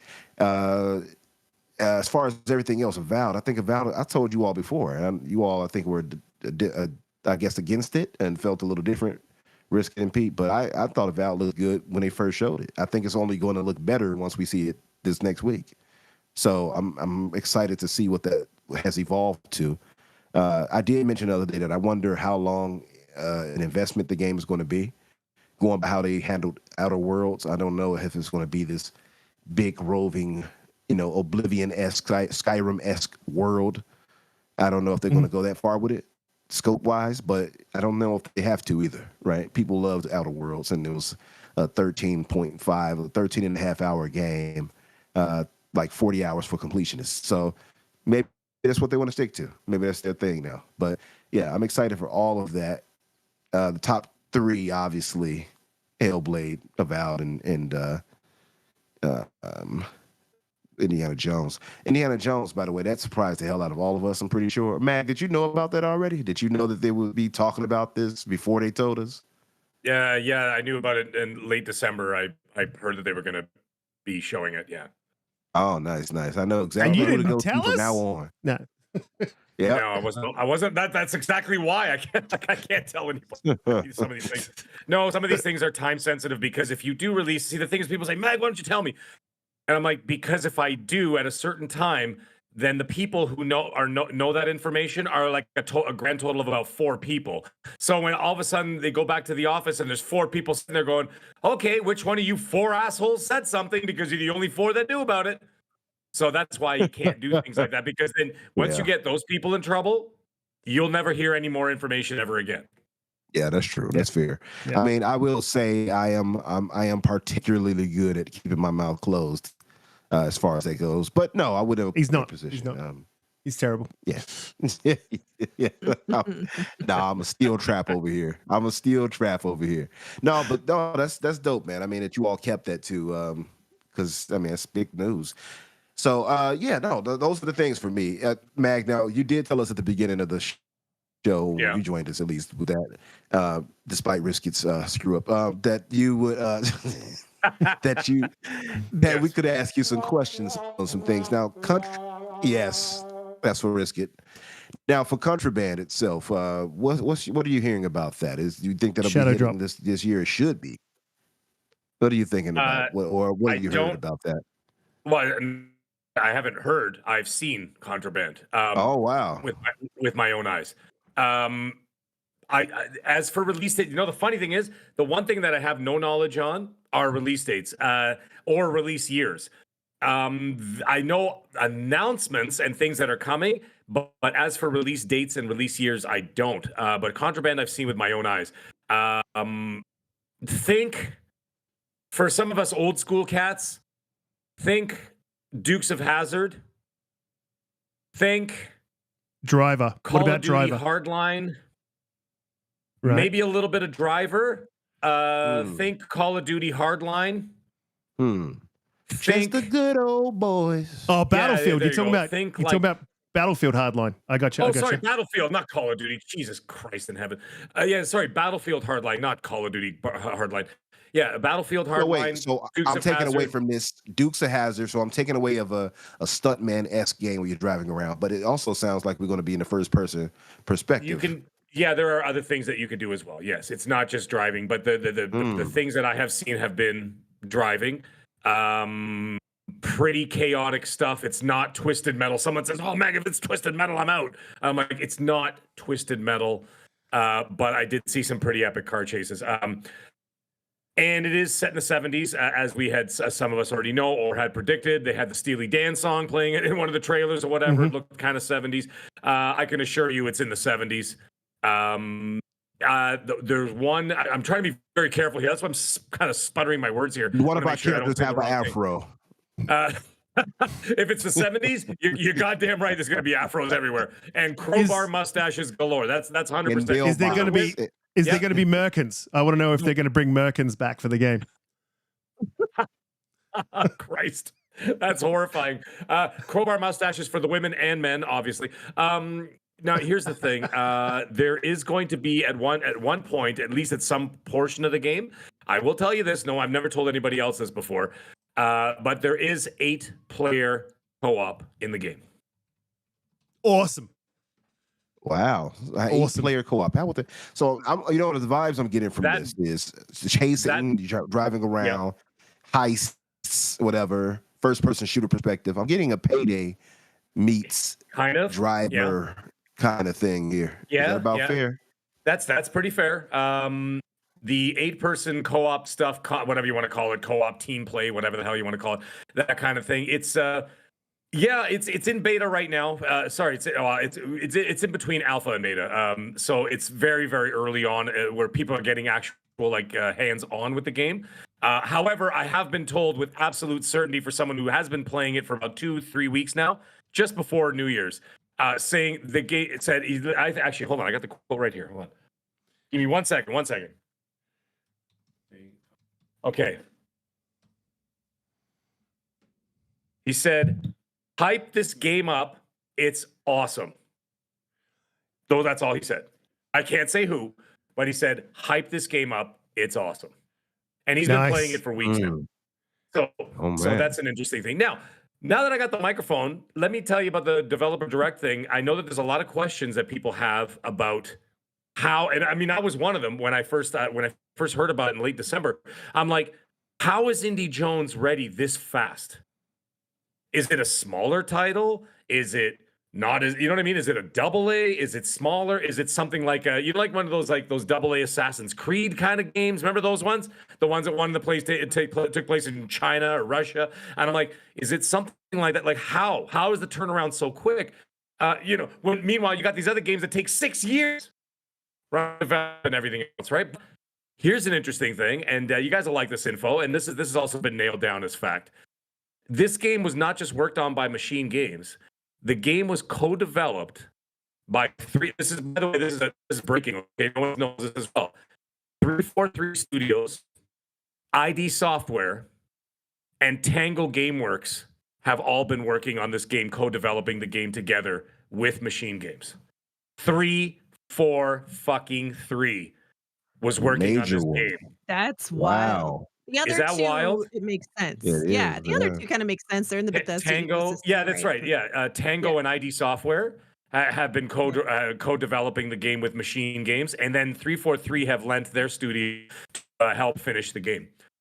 And when I heard that, I was like, "What?" It blew my mind. Completely blew my. Yeah. Maybe that's why we couldn't get Halo maps for the first year. But anyways, Barucci.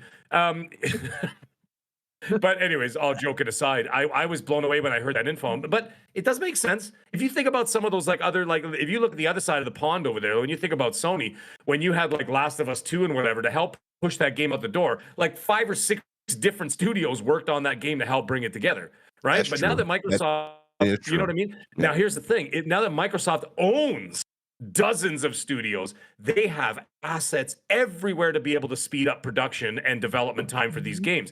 Instead of taking 6 effing years for Hellblade 2 and me watching Senua scream at the screen for 4 years, right? I mean, we can actually, every trailer, and I'm like, okay, can we get the game out? Anyways, all Right? joking aside, Right? yeah, like holy Christ. Yes. But the So, thing is, Mag, a yes. question on this then on Contraband. Is it going to have licensed music, I take it? Because they had the Steely Dan and you go No music. back, Jack.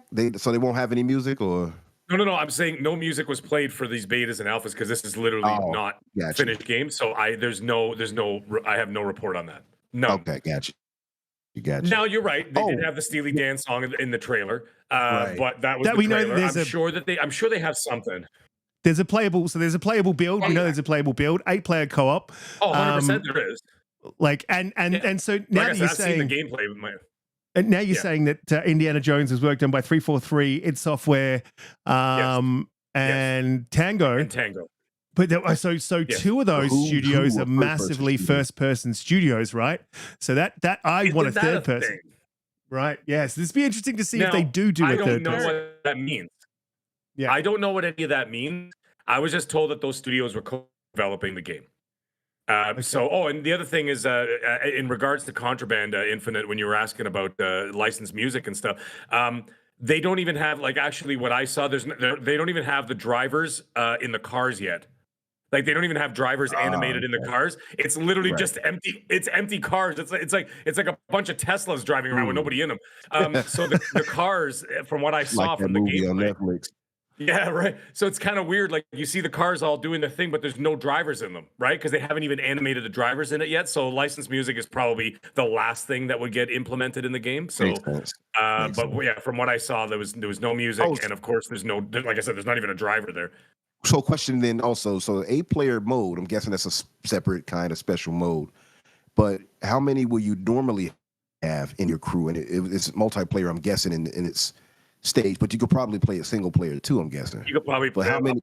Yeah. 1 up to 4, and then I think you can go 4 and split into 8. 4. Okay, wow. Yeah, Okay. but like I said, these aren't nailed down because what they're doing is they're testing this for a reason. They're testing it for a reason to see how it works. If it doesn't speak to the gamers and the people testing it, they're like, this is not really working. They may go back and retool that. They may turn it into just a co-op game, right? To make it run smoother and not be so convoluted. Instead of having 8 people on the screen or 4 people on the screen, you could have just 2 people on the screen playing against the AI or whatever, or maybe other people online. Like maybe have it just a co-op. We don't know yet. But what I've seen those modes. I've seen 4-player, 8-player. I've not seen single player. Yeah, That's all I've seen in that respect. I'm as pretty for excited. release dates, We haven't seen anything from this game, and it's been quite some time. And it's been one of those games that people have, references like, "Where is this game?" Everwild's another one. Where is this game? So, but the thing is, as well, you got to remember that Microsoft's got so much coming down the pipeline that they've got to not only get these things developed on time, then they've got to position them right when they are developed on time. So I mean, to me, it's always strange when people say, when you look back at 2023, the amount of games, they could not have dropped any more games. I think when we look back on 2024, we're going to be in the same sort of look back, same sort of situation where they couldn't have dropped any more than they already did, or should or shouldn't. But I got to get to Pete. Pete, Developer Direct dropped 18th of Jan. We're going to be seeing Indiana Jones, going to be seeing Avowed, going to be seeing Hellblade. Do you think we're going to get release dates? where do you think these games are going to drop? If they do drop, what are your thoughts on the Direct? They're difficult questions. Look, my main thought of the Direct is I hope they do it exactly like they did it last year. 45 minutes, straight out gameplay, trailers, no nonsense. I absolutely love the pacing of the show. Thought that was absolutely fantastic. And then you go back and you look at these games, Avowed, Hellblade, Indiana Jones, Aria, which I didn't know much about, but looking back at it now, it's by a lot of the guys that made Civilization, so the pedigree's there, even though it's not my type of game. A quarter of the show is supposedly dedicated to Indiana Jones, and although I think Avowed is going to be amazing, I love what Obsidian do, and I'm really looking forward to this game, even though I don't think it showed that good. That's definitely going to be the standout for me. Indiana Jones, for anyone of my age, is the hero that we all grew up with. The person that you wanted to be when you were a kid, set straight between the last Raiders of the Lost Ark and the Last Crusade. So perfect time era. I think based Rome, the Great Circle is a fantastic name. I disagree that it should be in both perspectives. I want purely third-person perspective. I want it to be as much like Uncharted and Tomb Raider as possible, just with, Indiana Jones as the protagonist. Machine Games are fantastic. And look, I'm not going to say I wasn't disappointed that they're not finishing out the Wolfenstein trilogy, but if you're going to put aside the Wolfenstein trilogy for any other game, let it be Indiana Jones. I mean, we've been waiting for an Indiana Jones game forever. I think they've given it to the right studio. They really treated Wolfenstein with a lot of love. There's a lot of passion behind that project. I loved the Wolfenstein series. Terrible I cannot franchise. wait for Indiana Jones. Yeah. I think we looked at it yesterday, Risk. It's at 7 a.m. Whatever time it is, I'll be watching it. I'm really interested to see where they're going to go with Hellblade. Because we've seen plenty of cinematics for Hellblade, but then last time they showed it, they actually, showed what people really wanted, combat. So I don't know how much more of that game you can show. Is Hellblade need to see? Is Hellblade Xbox's last chance at a third-person over-the-shoulder action adventure game?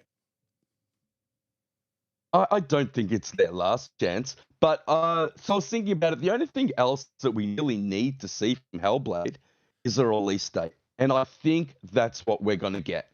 Now, me too. Yeah. I'm thinking mid-year, because I think that they're going to leave so around June-ish, but then I don't know if they want to do June because that's when FanFest is going to be, and I don't know if you want to put the two over each other, but around mid-year, around when Diablo released, something like that. I think Diablo did really good, had a couple of months on its own, to shine, did really well in that time period. And then I'm not sure what's going to release back end of the year, but I'll be really interested to see. But honestly, cannot wait for the developer direct. As long as it was done the same way they did last year's, I think it's going to be amazing. Where do you think everything lands? Just before we go back, I want to go back to Contraband as well and just go through the panel and see the excitement and interest about that game. And in the chat, if you guys are interested and super stoked for what you're hearing about Contraband, just drop it in the chat. Let us know. But Pete, where do you think these games land? Let's assume they're all coming 2024. We've got Avowed, we've got Ara, History Untold, we've got Indiana Jones, we've got Hellblade 2. Where do these games land? Which quarters? In what order? Where do you think? Oh, you're killing me, bro. I think Ara will land first. Around March, I would say, if I was to speculate now. It could be shadow dropped. I don't know enough about it, and honestly, until you told me about it last night, I completely forgotten about that game because I'm not really into Civ and city building games and things like that. Hellblade, I would say back end of the year, around November. I do not see Avowed releasing this year at all. Yeah. And what else is there? What have I missed? I know I've missed one of them. And you've got Indie, Avowed, Hellblade, Ara. Oh, India, I don't see releasing this year either. Avowed, I don't see releasing this year. Ara could be around March, and I think Hellblade around June. Hellblade around November this year. Pete, are you willing? Do you guys actually see Avowed coming out this year? I think it Well, needs more time. let me and ask you this. Give Obsidian all the time they need. Let me ask I you see this. it coming this year. Are you willing to put your knees on this? Well, honestly, I haven't. I had a really busy week, so I haven't looked at it that much. But no, from what we saw of Avowed, I don't think they're ready to release. And they're also making the Outer Worlds 2. They're also still focusing on Grounded. So I think they've got a lot of things in the pipeline. I think we'll see Clockwork Revolution this year from In Exile. So we need to leave a little bit of time for that. And look, Xbox need to start pacing out their Game Pass releases as well. So this is okay. Hope just responded to you on that, Pete. Yeah, he did.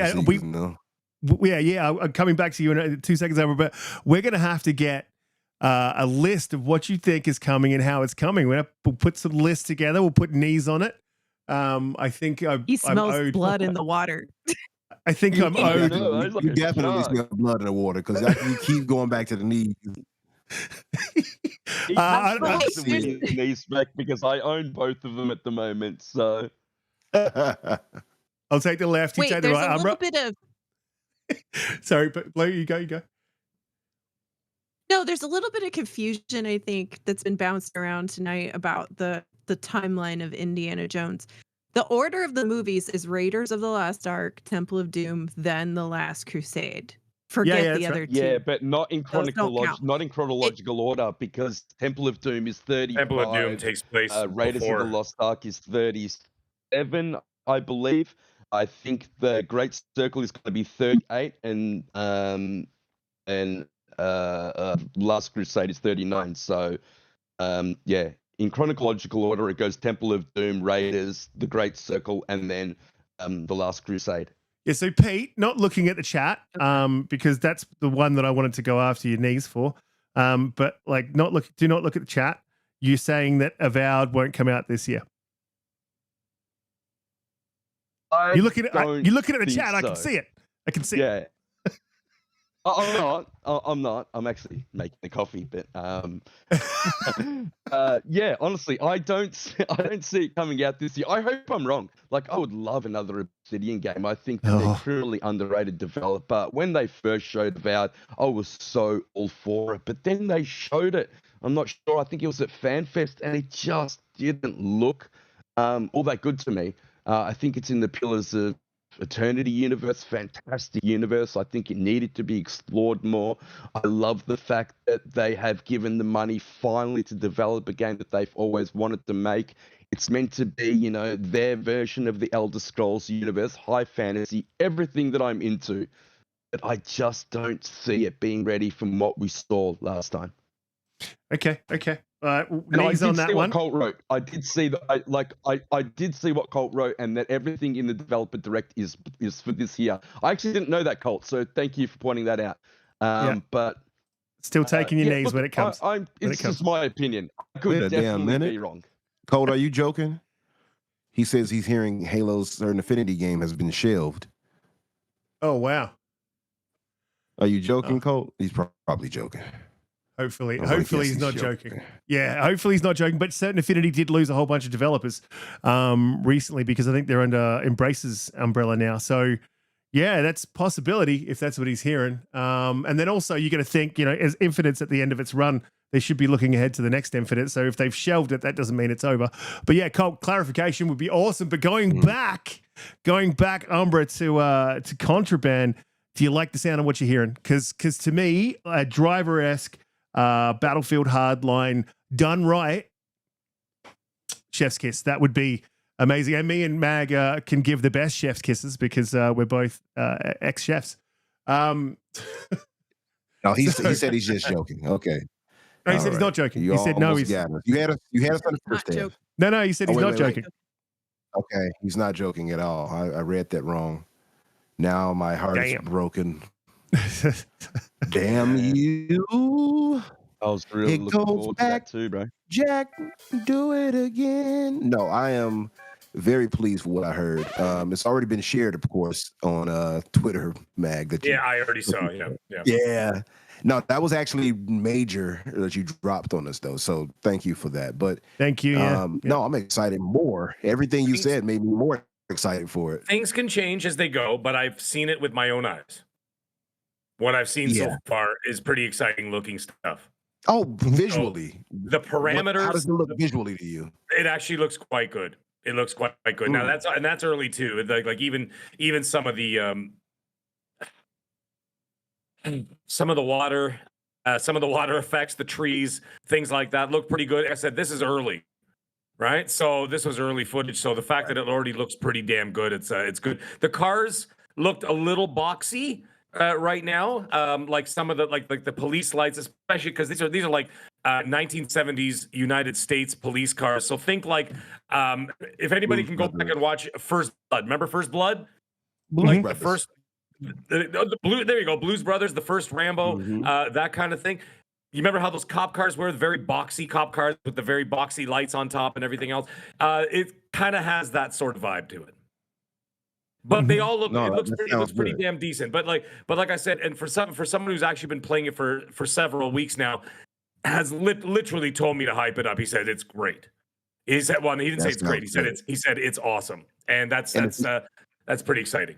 And it is using one of the great car chaser scenes of all time in the Blues Brothers. So, if they can nail that, I mean, obviously it's about car chases, heists, all that kind of stuff. Amazing. I think Mad Max did the driving felt really, really good with that. I think the shooting on Just Cause needed to be worked on a little bit, but if they can put the two together, I think they might have something there. I can't wait for it. Mag, the engine, do you know the engine they're using? No, I don't know that. No. Okay. You were hoping for Unreal 5 right there, were you? I could tell. No, IdTech would. People were saying IdTech in the chat, and that makes perfect sense. And I thought IdTech would absolutely be dope on this.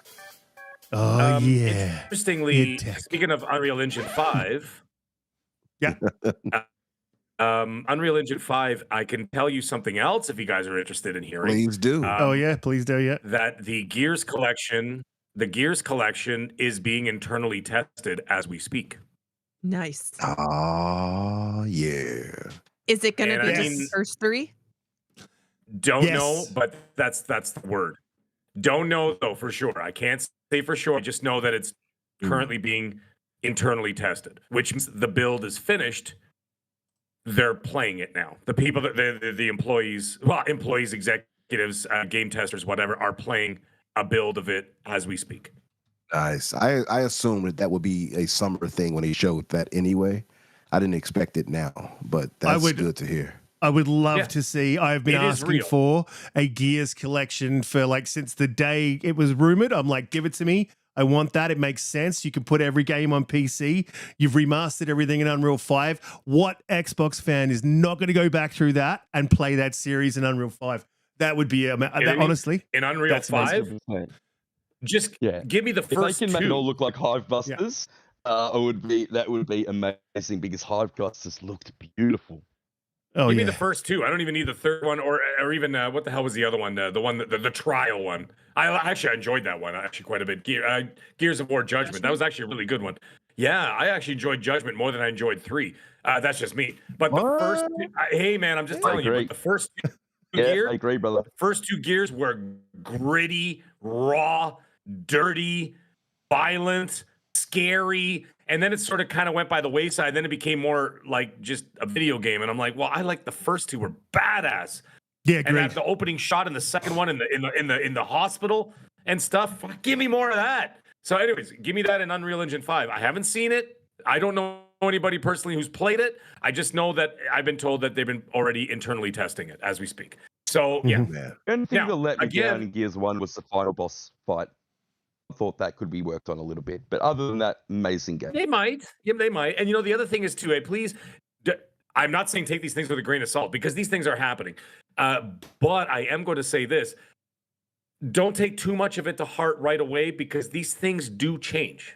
Things they might say, you know what, it's not working out. Maybe we got to delay it a year. Maybe we got to do this. It may not be a shadow drop. It would make sense to be like a summer shadow drop, like after the summer showcase or something like that. That would make absolute sense. And what you could do is you could do like a Gear 6 trailer, then and then all of a sudden, you talk about the Gears collection, and then you drop the Gears collection that day. Wouldn't that be amazing? And then all of a sudden you're like, here's the Gears collection now. Play that now. Get your hypes in. Get your Game Pass subscription, whatever, and start looking forward to Gear 6. You know what I mean? And then move on from there. So the amount of value you get out of a Gears collection would be unbelievable. Well, but that is a lot of information, Mag. I got to say, that's a lot of stuff. That's a lot of new things that we've got coming. The confirmation of. So thank you for that. The confirmation of a Gears collection is that's unbelievable. I'm stoked. That sort of made my year. If we're getting that in 2025, I'd be happy. Random question. If I don't know if you would know it though. Okay. But one of the things that bothered me was that the coalition was taking off the side project they were working on, or two. They were working on new IP. Yes, do you know that? Do you know if that's still in the works or right now? But they're just finishing up the new Gear 6 and collection. The other IP is still in the works. Yes. Okay, yes, that's a W. That's a W. Yeah. That's it. It just doesn't mean that their focus is there. They what they do is that they sort of categorize their development team. If you have let's just keep it simple. We'll say 100 people, okay? Instead of like the 400 or 500 people they most likely have. They have it incubating right now. Right. Let's just say 100 people, okay? They would put 30 people on that new IP in that project, pre-visualization, pre-rendering, storyboards, all that kind of stuff. They could work on all that stuff on the side, just like a movie. Like when a movie, a lot of like previs and things like that get done for film. Sometimes that stuff gets done before the movie's even green lit, because they're not going to sit there and wait for the executives forever. They just start working on it. So you could have 30 people working on that. You could have 50 people working, let's say out of that 100 people, you can have 50 people working on Gear 6 and 20 people working on the Gears collection. Right. And you know what I mean? Like they just split it up in that way. And then they prioritize what they want, where they're going to spend the majority of their labor hours, and then be able to compartmentalize the other two, and then still all working towards a completion, right? That's the way that they operate. So that's and that's pretty common. And then on top of it, when it gets to, we won't say crunch time, because people don't like crunch, the word crunch. But when you get down to like the nitty gritty and it's really time to work on the game to get it released, that's when they call on the assets of other studios to say, hey, listen, we got to drop these assets to you. Can you guys work on the, I don't know, the trees and the clouds for us, and the water reflections and all that bullshit? Yeah, go do that. That's why AI is going to be a thing. They're going to get AI to do a lot of this stuff. To say that AI, AI. But no, that's actually good news, because again, the news we heard was that those games were canceled. No, they're not canceled. No, they're not. Okay. It's not canceled. It's not canceled. Right. It's still alive. Yeah. It's still alive. It's just not anytime soon. But that doesn't mean that it won't. Project. That doesn't mean that it won't get canceled either. That's the thing. Like, they might be working on that. They might be storyboarding, and they might get to a point where they're like, this project's just not going to work. Exactly. And that happens a lot with a lot of different game development. There's a lot of games that have never seen the light of day that we've never even known about that have been canceled. So, I mean, right. But Riskit, what about Ninja Theory's other game? That horror game they're working on, the one that's going to take place in one apartment complex or whatever the hell it is. Maya, I think it's called Mara that, or something. Project Mara along those lines. Yeah, Project Mara. Project Mara. There it is. That's it. Project Mara is still being worked on. Right, and it's only being worked on by like 10 people right now, because their focus is to get Senua out the door. Right, because I'm tired of her screaming at us. So we need her out the door and out there throwing spears or whatever the hell she's going to be doing. So they got to get her out the door. But gentlemen and lady, I do have to move on. I have to get back to work here. I got some stuff I got to take care of. However, look, you're absolutely honestly one last thing to fight. Yeah. Yes. Well, you're absolutely bang on. I'm gonna wrap the show after you say this thing. I'll wrap the show, do the outros, because I also got to get back to work. So yeah, it's good timing. Oh, okay. All right. Well, then I'll leave you with one last thing.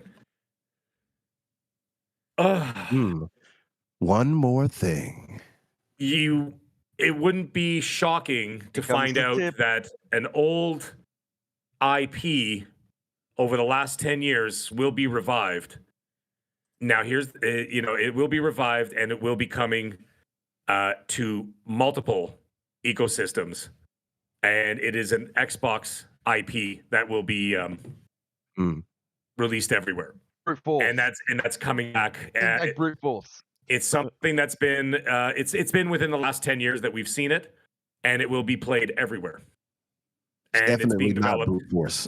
It's not that. It's not brute force, yeah. but that's as far as I will say. I will not say anything else. So I'm just leaving you with a little teaser, and then we'll probably hear something more about it later this year or next year. But it is also, and I asked, is this a solid fact? And then the answer was as solid as the ground you're walking on. Imagine well, dropping look, Right, jewels. yes, Captain Crunch, Rico. Guys in the- should be guys- So I'll let you guys, I'll let you guys and Gal to fight about this for the next year. Guys in the chat, whatever you think it might be, drop it in the chat and let's see what you guys think in the chat while we do the wrap, because I want to read that at the end of the show when I get back to work. tip. Before I do get back to work, I just want to quickly read out the super chats that I missed, and then I'll do outros and we will get out of here. Ray Chi with the title Californian. I don't know what CA is, so I'll just say Californian. I think they use different currency in different states over in America. I'm not sure. Canadian says PlayStation can have Redfall Like and our Xbox Canadian. can have Babylon Fall. Yeah, no, you can keep Babylon Fall. Thanks. Cujo2099 with a Canadian $5 super chat. Got it right. If you put your games on PS, why would I buy an Xbox Series 2 next gen and lose my Game Pass sub when I get a PS6 and play all the Sony exclusives and Xbox games? Yeah, but we're not there yet. That's the thing. That's hyperbolic. We're not at that point. We're not there. Chill. It's all good. One small question though. Riskit. This is from Doc Dark 1985. Love this man. He is a champion. If Microsoft's goal is Game Pass subs, how do they get that by putting their games on PlayStation without the service? Interesting thing. Something that Mag said, and I'll be really, really quick because we've got to get everyone out of here. If you're putting specific games on PlayStation and Switch and they are good, but you're not putting everything on there and they can get everything in the Xbox ecosystem, that is a pretty a good way to tempt people across. So this game's good, but I can't play the rest of the games. I'm going to go check out what Xbox is doing over there because this is one of their smaller games. I want to check out the big AAA games. Obviously, they're going to move the needle with some of these games. You know, some of the Indiana Joneses, the Avoweds. They start doing that. And it's a good strategy. It'll work. Mag, absolutely fantastic to have you on. It's been a long time since we've had you on, so I really appreciate you coming back. It has been. And I really appreciate like you dropping all that info. And like that is just awesome as a gamer. Awesome. Thanks for doing it on the Infinite. And let people know where they can find you and what you'd be up to. And we'll get everyone at it. Well, it was an absolute pleasure to be here. I was really happy. Chat, you guys were awesome. Everything was great. And I see everybody speculating as to the names and what it is, what the game might be. But again, that's really risky. I can't really talk about it. But I just wanted to drop a little nugget there. But there will be something interesting. There are great things coming ahead in the next 10 years. So it's in the next 5 to 10 years. So it should be a really exciting time to be a gamer in general. And of course, to be an Xbox gamer as well. So don't worry about that. Don't stress about, about losing the identity of the console. It's not going anywhere. As for me, you can find me every Monday evening, 8 p.m. Eastern Standard Time, the real Eastern Standard Time. I will be on XNC every week with none other than the scumbag himself, Colt Eastwood, who was in the chat, who, as soon as he showed up in the chat, the scumbaggery went up 15%. So, Colt, please stay out of the chat and just listen from your couch.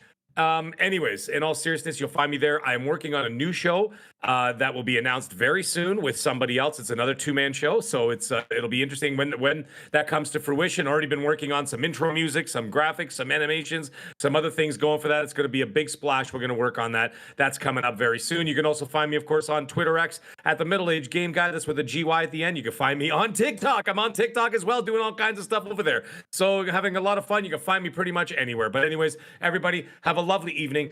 Have a great night. We'll talk to you all real soon. Keep it gaming. Keep it positive. Let's go.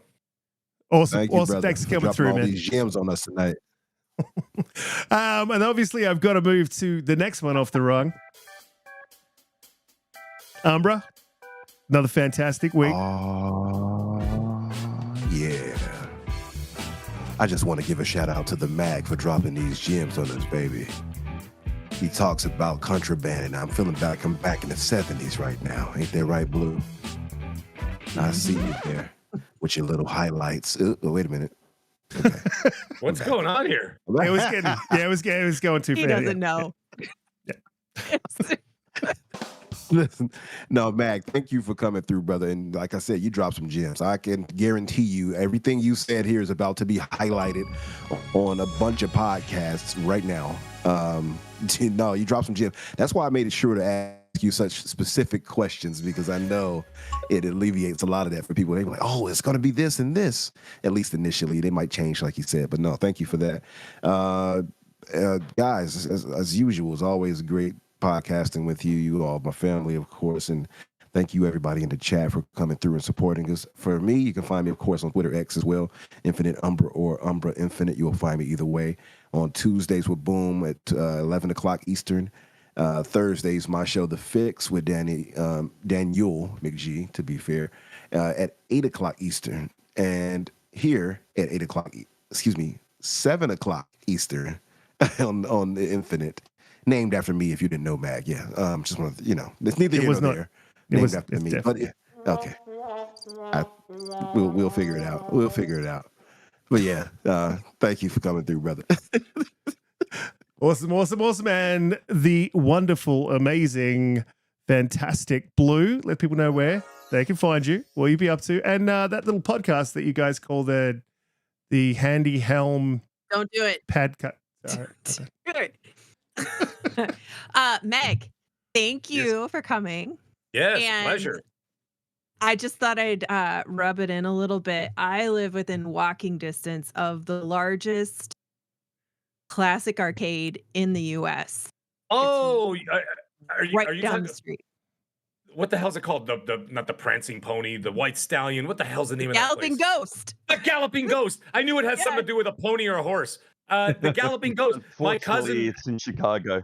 It's in Chicago. Yeah. Well, you're near Rand. Okay, listen. You're near Rand. I'm going to send you money to buy eggs and go egg his house now that it's frozen outside, so that he'll never be able to get the shells off his house. It's perfect. Rand, I hope you're listening, scumbag. Enjoy shoveling the snow, because guess what? Canada, I still have green grass. Sorry, that's Terry. messed up. I know, isn't it? No. I was in Canada last February for 10 days, Oh, and just Did you? I went to It's freezing, and it's the coldest month of the year. It is. And then it's the coldest month of the year here too. But I went to Ottawa and Quebec for that's very a nice. few days. Yeah. Anyway, but you guys do different. Like, you just do winter different. That's it. It's just but we hide and you embrace it. It's different. We embrace it because you're there, right? Yeah. Anyway, thank you for being here. And everybody, that's me, that blue number. I troll him and Colt in the chat on XNC on Monday nights, and then on Tuesdays, That's my job. you troll everybody all the time. So what's the difference on a Monday? But on Tuesday nights at 5 Central, 6 Eastern, I am with Red Wolf and Assassin and DeMarco Dude doing the Renegade Realm podcast here on YouTube's. Otherwise, Awesome. I'm at this everywhere, Twitter and all of the things, all the whatever. Absolutely. And look, guys, if you want to find any one of our guests or panel members, you can head down the chat. But before we do go, we got to do JediKnightPeter. Let everyone know where they can find you, what you be up to, how your week's going. And yeah. It's JediKnightPeter everywhere. Mag bringing the balls deep with the full shaft, not just the tip. Love it, brother. I cannot wait for the developer direct. Cannot wait for Indiana Jones. That can't come soon enough. That's what I'll be waiting for this week. Peace out. Absolutely. And myself, I'll be working, studying, and trying to play this Prince of Persia when it drops. Looking forward to this direct. And we will see you guys next week. And Pete's right. We didn't just give you the tip this week. We gave you the whole thing. We'll see you guys all next week. Chat. You got another super chat. Oh yeah, if you said if 661 drop one. Spartan 661 said if you want games on PS5, learn to speak Japanese. Thank you, Spartan 665, and all you guys in the chat have been absolutely amazing. So, Konnichiwa. thank you guys for coming through. We'll see you all next week. Thank you. And we're out, baby. Yeah. I think we're